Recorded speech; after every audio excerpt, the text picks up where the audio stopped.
उद्भवस्थितिसंहारकारिणीं क्लेशहारिणीं सर्वश्रेयस्करीं सीतां नतोऽहं रामवल्लभाम्। बंधुओं, आज एक नूतन विषय को लेकर मैं प्रस्तुत हुआ हूँ आप लोगों के समक्ष। सती सुलोचना, जो मेघनाद की सती पत्नी थी, सती सुलोचना पातिव्रत्य धर्म से परिपूरित थी। और ऐसी मेघनाद की पत्नी का नाम रामायण से यद्यपि नदारत है, यद्यपि किसी ने चर्चा नहीं की है। कोश को भी मैंने देखा है, कोश भी में भी सुलोचना का नाम नहीं है, लेकिन महनीय गाथा इसकी है। और पुराणों के आधार पर राधे श्याम रामायण में बहुत ढंग से इसकी प्रस्तुति हुई है। और लंका कांड में एक सुलोचना की कथा एक विशेष रूप से अध्याय है। उस लंका कांड में राधे श्याम रामायण के यह गाथा वर्णित है, जो बहुत ही आकर्षक कथा है। और ऐसे लोकप्रियता इसको हासिल नहीं हुई, इस सती सुलोचना को, इसके लिए बहुत आश्चर्य होता है। इसलिए इस विषय में मैं कुछ कहना चाहता हूँ बंधुओं, आप लोगों के साथ इस पर साझा करना चाहता हूँ इस विषय को लेकर कि सती सुलोचना जो थी, सुलोचना मेघनाद की पत्नी, धर्मपत्नी, धर्मपरायणा, पातिव्रत्य धर्म से ओतप्रोत थी। यह पुत्री किसकी थी, पहले वहाँ से शुरू करेंगे। पुराणों के आधार पर यत्र तत्र इसकी चर्चा नहीं है, कहीं कहीं छिटपुट इसकी चर्चा आई है कि जो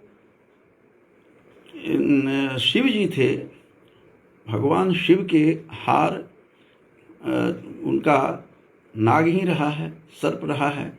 सर्प उनके गले में है, जिसकी चर्चा विद्यापति ने भी की है। और सर्वत्र है इनका कि ब्याल अर्थात सर्प ही इनके गले का हार रहा है। हाथों में भी इनका गहनों के रूप में नाग ही रहता है। तो उसी प्रसंग में यह प्रसंग आया है, जन्म की कथा के प्रसंग में, कि एक बार पार्वती अपने पति का श्रृंगार कर रही थी। बंधुओं, बहुत ही रोचक यहाँ पर प्रसंग है। और अपने पति के हाथ में बासुकी नाग को बांध करके दोनों हाथों में हार बना करके प्रतिदिन सुसज्जित किया करती थी। स्वयं पार्वती, माता पार्वती यह कार्य करती थी। एक दिन ऐसा हुआ कि बासुकी नाग को जब वो हाथ में गहने के रूप में बांध रही थी, उसी समय थोड़ा सा ध्यान कहीं उनका, माता का, अन्यत्र गया। अन्यत्र ध्यान जाते ही थोड़ा सा ज़्यादा जोर से उसको घुमा करके कसा गया, जिसके कारण से बासुकी नाग बहुत पीड़ित हुए। और उनके आँखों से, नेत्रों से, दोनों नेत्रों से एक एक बूंद वो उनके जो है नेत्र जल गिरे, दोनों अश्रुपात हुआ। तो एक अश्रुपात से सुलोचना का जन्म हुआ और दूसरे से सुनैना का जन्म हुआ। और सुनैना जो थी वो जनक की पत्नी बनती हैं बाद में जाकर के। और सुनैना का प्रतिपालन वही हुआ। और पार्वती ने नर्मदा को आदेश दिया, यहाँ पर मानवीयकरण किया गया है, नर्मदा को आदेश देते हैं, पार्वती देती हैं कि हे नर्मदे, यह तुम्हारा कर्तव्य है कि तुम इसके परिपालन करो, सुनैना का। और जो सुलोचना थी बंधुओं, वो नागलोक में ही उसका प्रतिपालन हुआ, उसको पितृलोक में ही प्रतिपालन हुआ। वासुकी नाग की पुत्री थी और उसी लोक में उसका प्रतिपालन होता है और वह बड़ी होती है।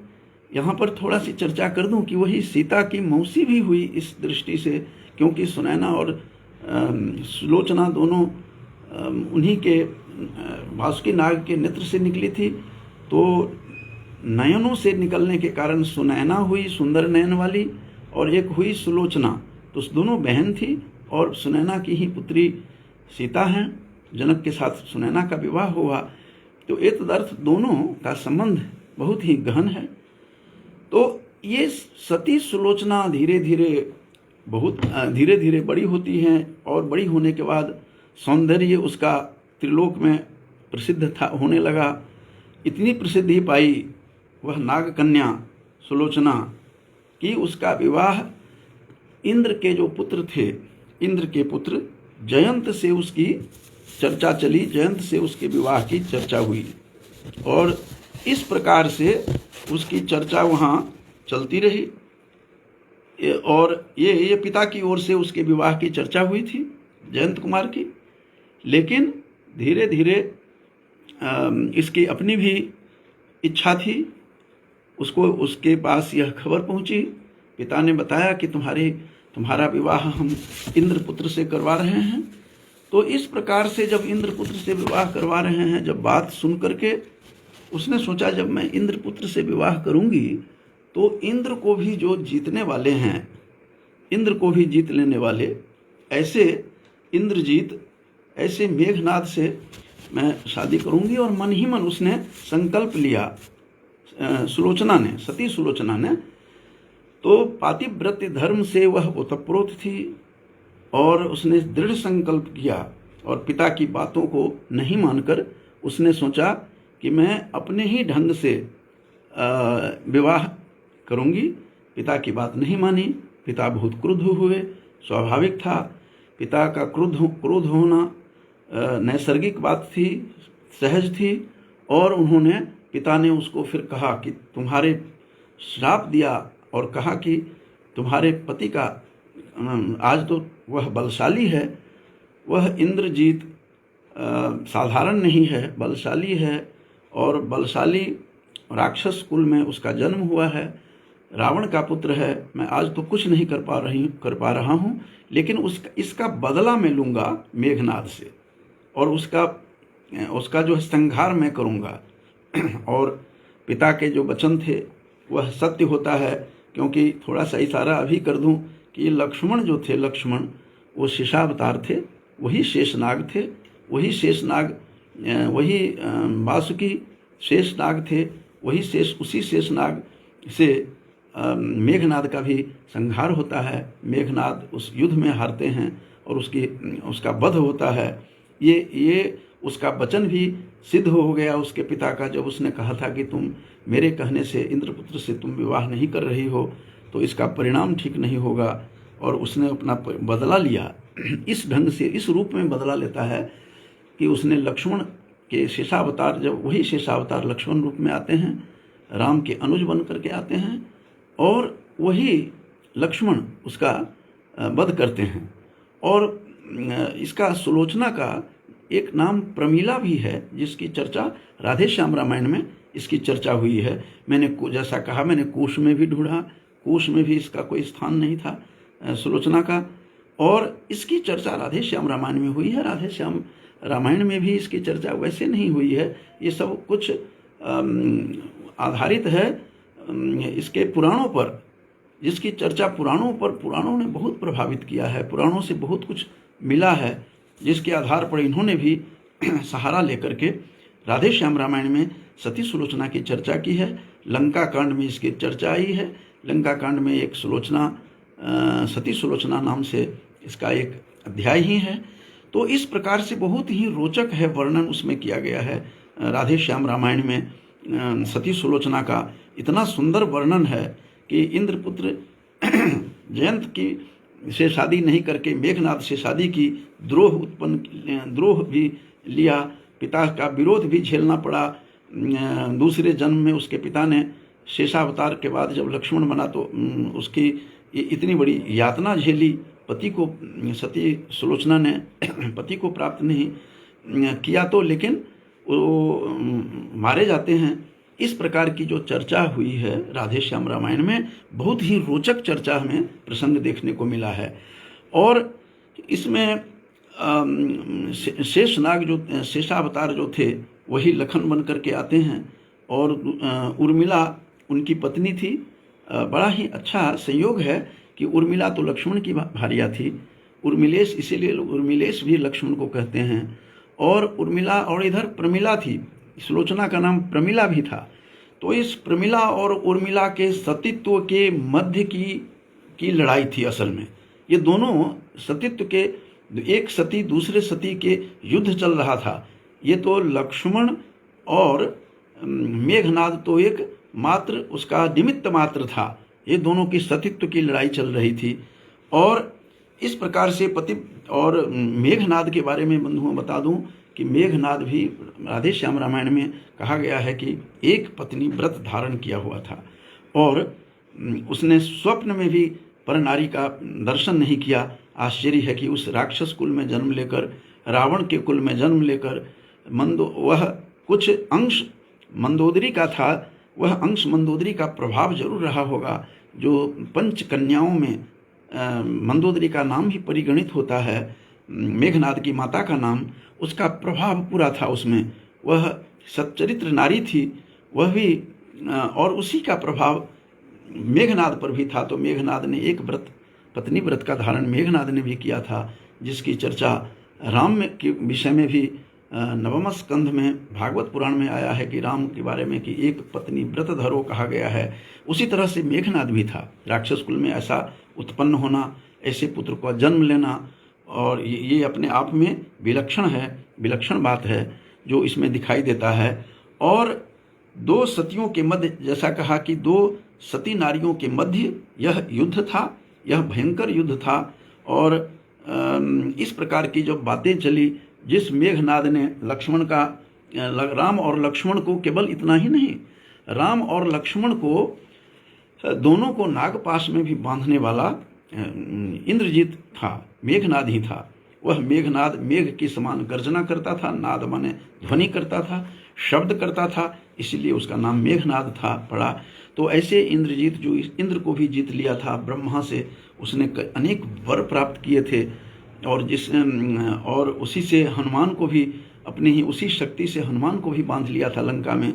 हनुमान जी उसे ब्रह्मा का वरदान समझ करके, उनको प्रणाम करके वह बद्ध होकर के जाते हैं। इसकी चर्चा भी हुई है, रामायण में है।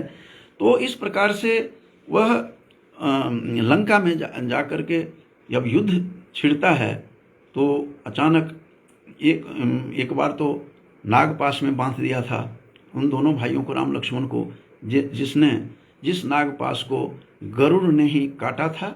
और गरुड़ को फिर हनुमान ने बुला करके लाया और गरुड़ को की सहायता से, उसका गरुड़ की सहायता से ही वह नागपाश को काटा गया था। लेकिन इस सब के बावजूद भी सती सुलोचना की चर्चा किसी रामायण में नहीं है। और ये राधे श्याम रामायण इसकी चर्चा करता हुआ हमें यहाँ दिखाई दे रहा है। तो इसलिए मैंने थोड़ी सी चर्चा करने का प्रयास किया कि किस प्रकार दोनों का युद्ध हुआ, भयंकर गुरु युद्ध होता है। और उस युद्ध में उसका सिर कट करके, और राम ने कहा था लक्ष्मण को कि यह साधारण नहीं है, इसका सिर नीचे गिरेगा तो फिर यह अमर हो सकता है, यह फिर जन्म ले सकता है, इसलिए जीवित हो सकता है, इसीलिए इसको थोड़ा ध्यान रखना कि इसका सिर नीचे नहीं गिरे। तो इस प्रकार से काटा गया कि वह कट करके फिर राम के शिविर में चला जाता है सिर, उसका शीश, दशकंधर के पुत्र मेघनाद का वह सिर जो है उसमें चला जाता है, उस शिविर में राम के। और हाथ जो था वो भुजा कट करके चली जाती है सती सुलोचना के पास। सुलोचना ने देखा, उसको उठाने का प्रयास किया, लेकिन सोचा कहीं यह पर पुरुष का ना हो, यह जो आज तक हमने कभी चूड़ी पहनते हुए भी किसी पर पुरुष का हमने उसका सहारा नहीं लिया, ये किसका हाथ है, तो कहीं माया निर्मित न हो, मायाकृत यह भुजा न हो। इसलिए उसने कई कल्पनाएं उसके मन में घूमती रही। और इस कल्पना में सती सुलोचना ने फिर अपने सतीत्व को अपने स्मरण किया कि मैं यदि सती हूँ तो हे मेरे प्राणनाथ के यह हाथ, आप इस प्राणनाथ की यह भुजा, आप इसे हमें बताइए कि यह कौन है, किसके हाथ हैं। तो उसके हाथ ने, जो मेघनाद का हाथ जो गिरा था जाकर के सती सुलोचना के पास, उसने उस पर पृथ्वी पर लिख करके बताया कि हे सुलोचने, यह हाथ मेरा ही है, यह भुजा मेरी है, कोई माया निर्मित नहीं है, यह माया का कोई काम नहीं है। तो तुम ऐसा करना, ये मुझे मारा है किसने, तो उर्मिलेश ने मारा है, उर्मिला के पति ने मारा है, उर्मिला के पति अर्थात लक्ष्मण ने मारा है। मैं बार बार उर्मिला की चर्चा करता हूँ कि उर्मिला और प्रमिला के बीच में युद्ध था। प्रमिला सुलोचना का ही नाम था। और उस उर्मिला के पति ने जो उर्मिला निद्रा में रही है 14 वर्षों तक, और यह राज भी बताया था अगस्त ऋषि से ही पता लगा था कि उसको वही मार सकता है, मेघनाद को, जो 14 वर्षों तक नारी के संसर्ग में नहीं है, अपनी पत्नी से दूर है, जो निद्रा को वश में किया हुआ है। तो ऐसे पात्र केवल एक ही निकल करके आते हैं, वो लक्ष्मण ही थे। तो जिसने जाकर के उसको समस्त सारी जितनी भी बातें चल रही थी उसमें, तो उस बातों को देखते हुए और यह देखते हुए कि इसको दूसरा कोई नहीं मार सकता, इस कारण से लक्ष्मण ने ही उसका संहार किया। मेघनाद का शीश चला गया, उसके सती सुलोचना के पति का शीश गया राम के शिविर में, और तब जाकर के उसी ने लिख करके बताया अपने हाथ से ही, भुजा से ही, मेघनाद के भुजा ने, कटी हुई भुजा ने, कि मेरा शीश वहाँ गया है राम के पास। और उसी ने मुझे, वह शेष नाग है, शेष का अवतार है, वह साधारण पुरुष नहीं है। मेघनाद ने बताया अपने लिख करके अपने पत्नी को, और मेघनाद ने अपने पिता को भी बताया था कि हे पिता श्री, यह साधारण नहीं है, यह ब्रह्मा का अस्त्र भी, ब्रह्मास्त्र भी इसके चारों तरफ चक्कर काट करके लौटता है। उसने पिता को भी आगाह किया था। और सती सुलोचना के आंखों में तब भी अश्रु नहीं आए थे जब वह अंतिम बार मिलने के लिए गए, तो माता तो रोने लगी, माता मंदोदरी, लेकिन वह ये जो थी प्रमिला सुलोचना, वह बिल्कुल अडिग होकर के, दृढ़ होकर के अश्रु प्रवाह नहीं किया, ताकि पिता मेरे पति कमजोरी न दिखा दे, कमजोर न पड़ जाए कहीं युद्ध में, इसीलिए उन्होंने रोया तक भी नहीं। जब इसके बाद पता लगा, दशकंधर को पता लगा कि मेरा पुत्र मारा गया, तो दश शीश जो थे रावण, वह पत्नी के साथ दोनों आते हैं, बहुत विलाप करती है। रावण की भार्या मंदोदरी, माता मंदोदरी भी पंच कन्याओं में परिगणित थी, पवित्र कन्याओं में परिगणित थी। जब 5 कन्याओं का पंच कन्या जो गिनती करवाई गई है, उसके स्मरण प्रातःकाल लेने से कहा जाता है कि सर्व पाप ही प्रमुचिते की बात कही जाती है। ऐसी भार्या थी रावण की, जिसको समझाया पति को, लेकिन उसने कभी नहीं मानी बात। और इस प्रकार से सुलोचना को कहा कि मैं सती हो जाऊंगी, अपने गोद में रख करके, शीश रख करके, तो मैं शीश कैसे ला पाऊंगी।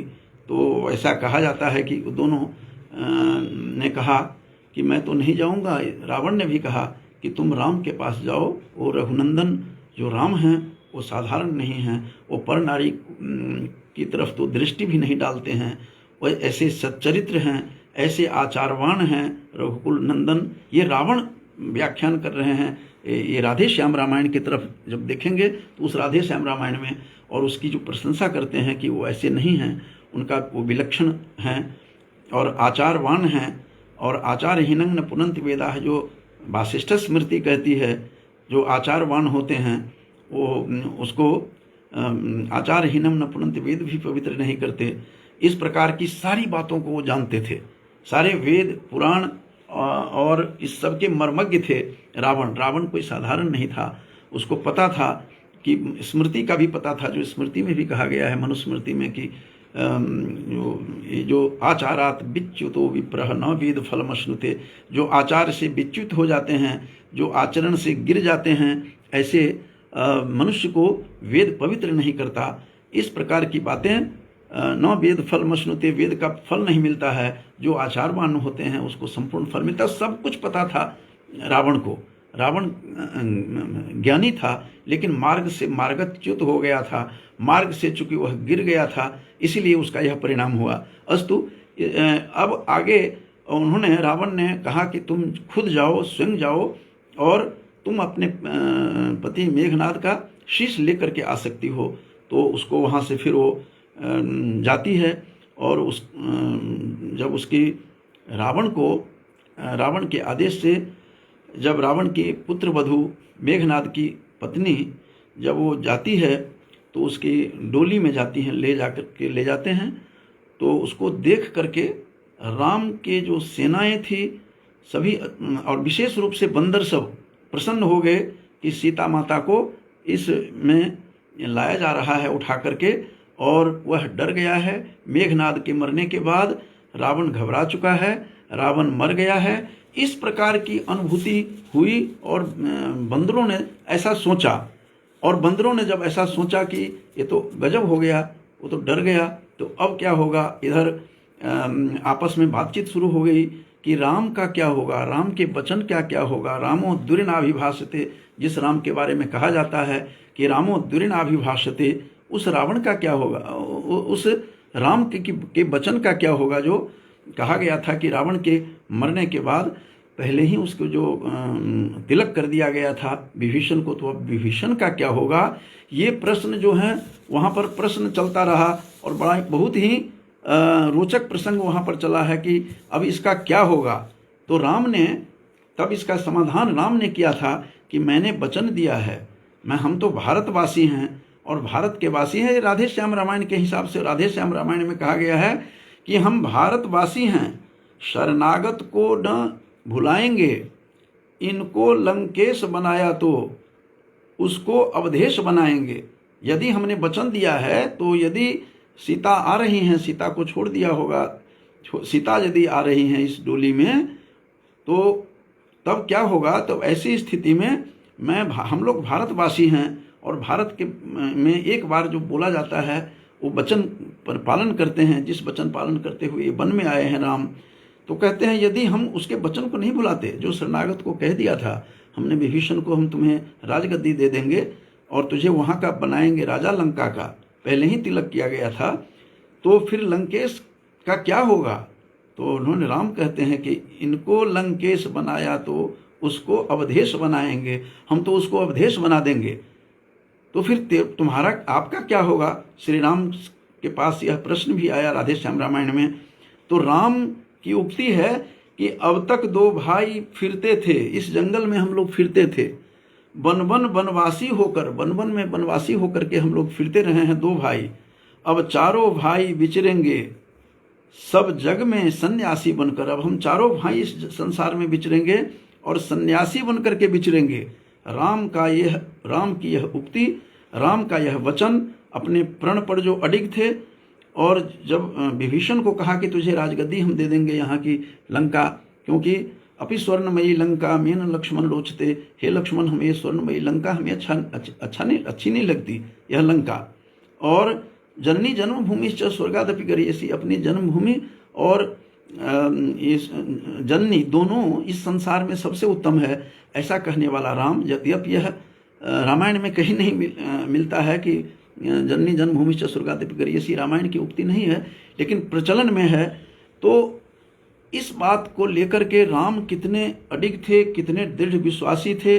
और राम कहते हैं कि हम तो भारतवासी हैं, हम शरणागत को जो वचन दिए हैं कि तुझे राजा बनाएंगे, तुझे राजा बना देंगे, और लंकेश को, हम रावण को, यदि सीता आ रही है, यदि समझौता हो गया है, समझौता कर रहा है रावण, तो हम फिर अपना राज्य दे देंगे, अपना अयोध्या देंगे।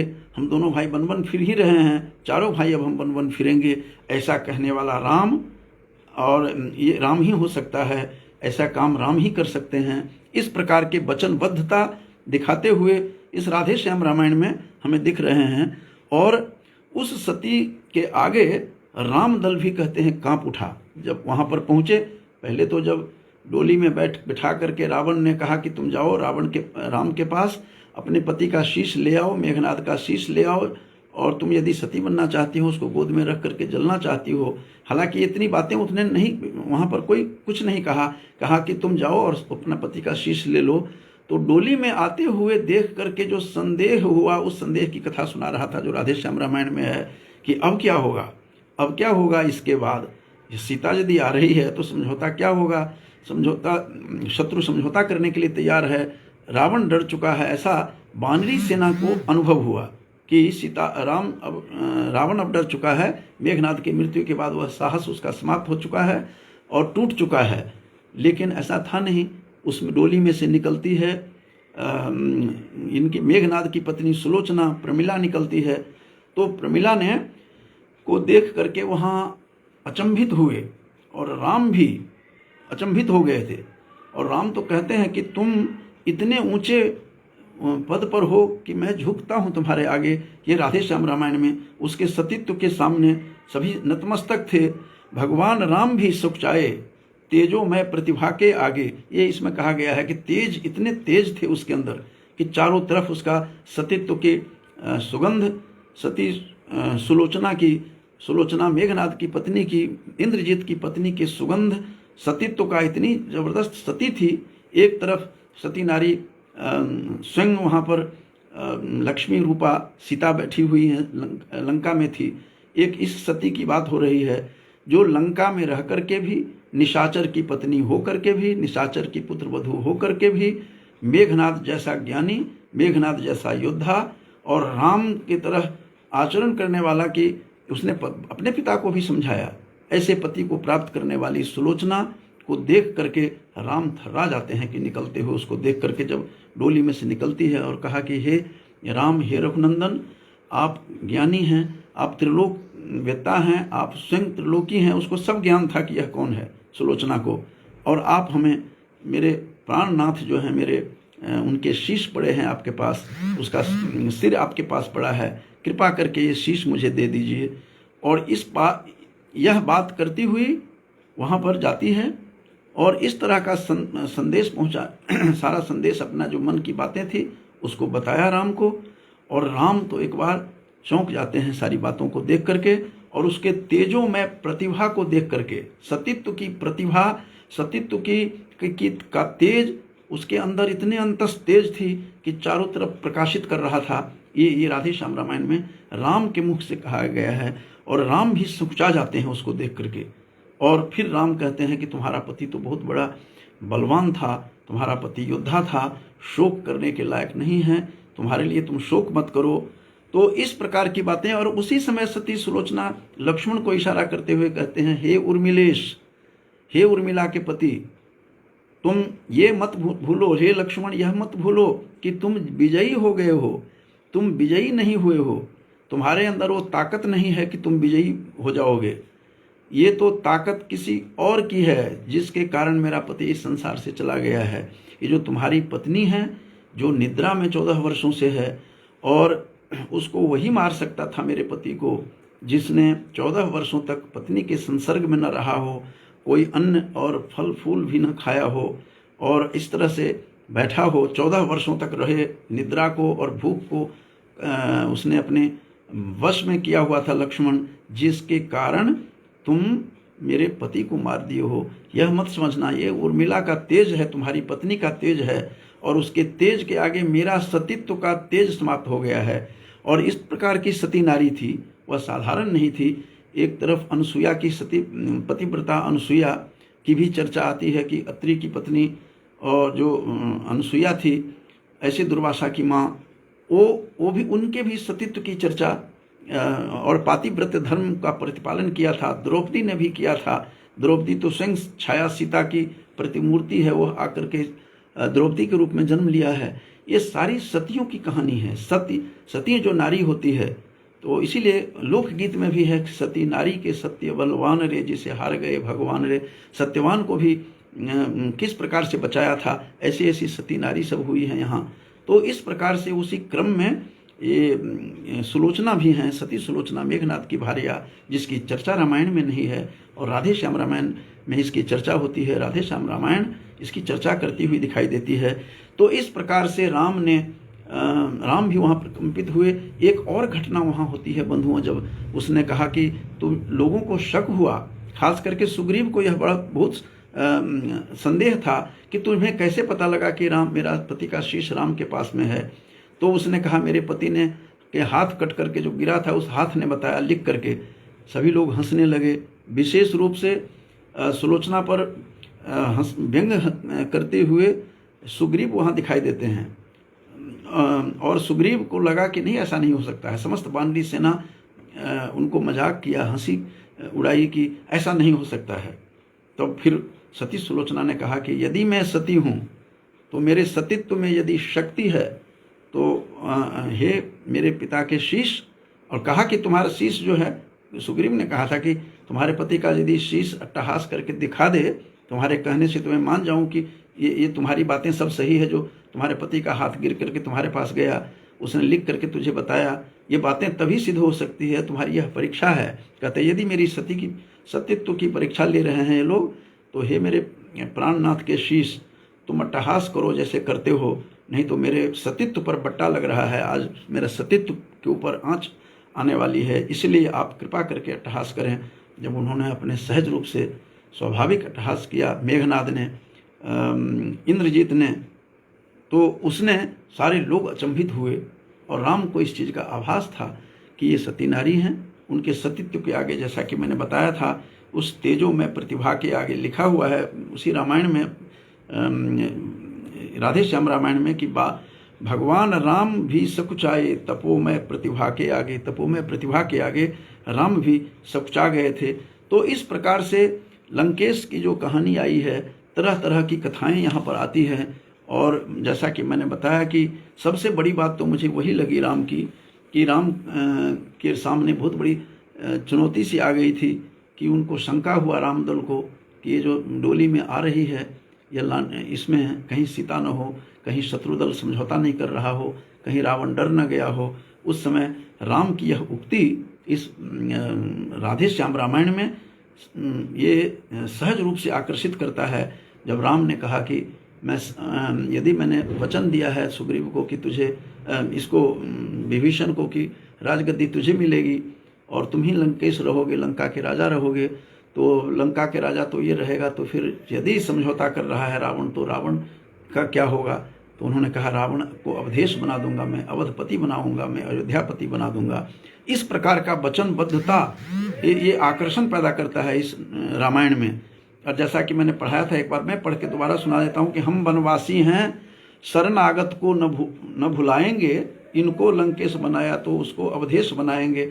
हम लंकापति जो रावण है, हम उसको अयोध्या का पति बना देंगे यदि वो समझौता कर रहा है। यदि संदेह था, यह संदेह, क्योंकि उस डोली में तो सुलोचना आ रही थी, लोगों को लगा कि वानरी सेना को कि ये सीता आ रही है, तो उन्होंने कहा कि और हम लोग वनवासी होकर के, दोनों भाई वनवासी हैं, हम चारों भाई वन में रह करके वन में ही घूमेंगे, सन्यासी बन करके विचरण करेंगे। यह घोषणा अचंभित करता हुआ दिखाई देता है। ऐसा इस संसार में कोई ऐसा साहित्य नहीं होगा जिसके पात्र इस तरह के होंगे कि अपने शत्रु को समस्त कुछ वचनबद्धता के लिए समस्त कुछ त्याग करके तो आए ही थे पिता के वचन के पालन के लिए, तो अपने वचन का पालन भला कैसे नहीं करता। इस प्रकार की कहानी, तरह तरह की कहानी इसमें दिखाई दे रही है। तो सती नारी जो थी, यह सुलोचना इस प्रकार से दो सतियों के बीच में यह युद्ध चल रहा था, जैसा कि मैंने बताया था, प्रमिला और उर्मिला के बीच। प्रमिला तो खुद सुलोचना का नाम है और उर्मिला लक्ष्मण की पत्नी थी। एक और जो विशेष बात कहा उसने, सुलोचना ने, कि हे उर्मिलेश, हे लक्ष्मण, मैं हार क्यों गई? मेरे हार के कारण एक ही था, एक तो तुम्हारी पत्नी के सतीत्व के आगे मेरी क्यों नहीं चली। तो क्यों का जवाब इसमें दिया है, क्योंकि मैं अन्न वह उस राज्य में खा रही हूँ जिसके राजा रावण और मेरे पति उसी राज्य में था, और उसके अन्न खा रहे थे, मैं खा रही हूँ जिस राज्य के राजा ने, मेरे ससुर ने, लंकापति ने दूपर नारी को उठा करके अपने राज्य में रखा हुआ है, अपने अधीन में किया हुआ है। इस कारण से, और उसका चूंकि मैं अन्न खा रही हूँ, तो मेरे हार का कारण यही है और कोई कारण नहीं है। तुम गर्वित मत होना हे लक्ष्मण, तुम ये वृथा अपने मन में शंका वृथा पालो मत कि मैं ही सब कुछ कर दिया हूँ और मैं ही वीर हूँ इस संसार में, और मेरे पति को तुमने मारा है, इसमें तेरा कोई कुछ भी नहीं है। ये तो उर्मिला का कमाल है, उर्मिला के सतीत्व का कमाल है। और मैं इसीलिए विफल हुई सती होकर के भी, क्योंकि मैंने उस राजा का अन्न खाया है, मेरे पति ने भी उस राजा का अन्न खाया था जिस राजा ने पर नारी को, सीता को, साध्वी सीता को, जो देव माया विनिर्मिता, जिसके बारे में देव माया विनिर्मिता कह करके वाल्मीकि रामायण घोष करता हुआ दिखता है, ऐसी पर नारी को, साधारण नारी नहीं थी, उसको उठा करके ले गया था। इस कारण से उसका अन्न मैं खा रही हूँ तो मेरे सतीत्व में बट्टा लगा है, सतीत्व मेरा कहीं क्षीण हो गया है। और पुण्य जब क्षीण होता है तो पृथ्वी पर आना पड़ता है। देवताओं को भी क्षीणे पुण्य मर्तलोके लोकम विशंति, ये गीता में भी नवम अध्याय में गीता में भी ऐसा आया है कि जब पुण्य क्षीण होता है किसी का तो उसको पृथ्वी लोक पर आना पड़ता है, चाहे वह देवता क्यों नहीं हो, देवलोक को भी आना पड़ता है। तो सारी ये कथा इस प्रकार से उर्मिला और प्रमिला के बीच यह युद्ध था। प्रमिला वह पालकी में जो लाया जा रहा था उसके संदेह हुआ, वो संदेह से बहुत बड़ा मैसेज गया है। तो इस प्रकार से पिता ने सुलोचना को जो शाप दिया था, ये अपने शाप का ही परिणाम था। एक परिणाम तो था कि जो इसकी चर्चा यहाँ नहीं हुई है, बासुकी नाग जो था, बासुकी नाग उसी की बेटी थी सुलोचना, और सीता की मौसी भी थी। चूँकि सुलोचना और सुनैना दोनों बासुकी के दो जो बूंद अश्रु गिरे थे उसी से उत्पन्न हुए। एक का प्रतिपालन सुलोचना का तो हुआ अपने ही लोक में, नागलोक में, और सुलोचना का और सुनैना का प्रतिपालन नर्मदा ने किया था।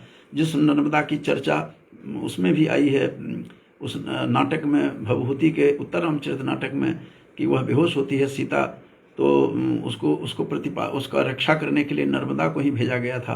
तो ये सारा प्रसंग को जोड़ा जाता है इसीलिए। और बहुत कुछ हमारे पुराणों में कथा जो है पसरी हुई है, और सारा कुछ वेदों के ही उपबृंहन ग्रंथ कहा जाता है इसको, ये सारे उसी की हैं। तो इस प्रकार से यह कथा जो सुलोचना की मैंने बताई है कि किस प्रकार से सुलोचना ने अपने पिता ने शाप दिया था कि तुम मेरे कहने से शादी नहीं कर रही है, तुम इंद्र के पुत्र जयंत से, तो तुम्हारे पति, इसका बदला लूँगा मैं तुम्हारे पति से। और अंत में दूसरे अवतार में जब शेषनाग वही वासुकी जब बन करके आते हैं, लक्ष्मण बन करके, तो मेघनाद का संहार करते हैं, वो बदला भी उसका पूर्ण हुआ। और इसके सतीत्व की जो चर्चा जो नदारत है हमारे रामायण में नहीं है, न वाल्मीकि चर्चा कर रहे हैं, न बाबा तुलसी कर रहे हैं। तो इसलिए मैंने थोड़ी बहुत बात आप लोगों को बताई है।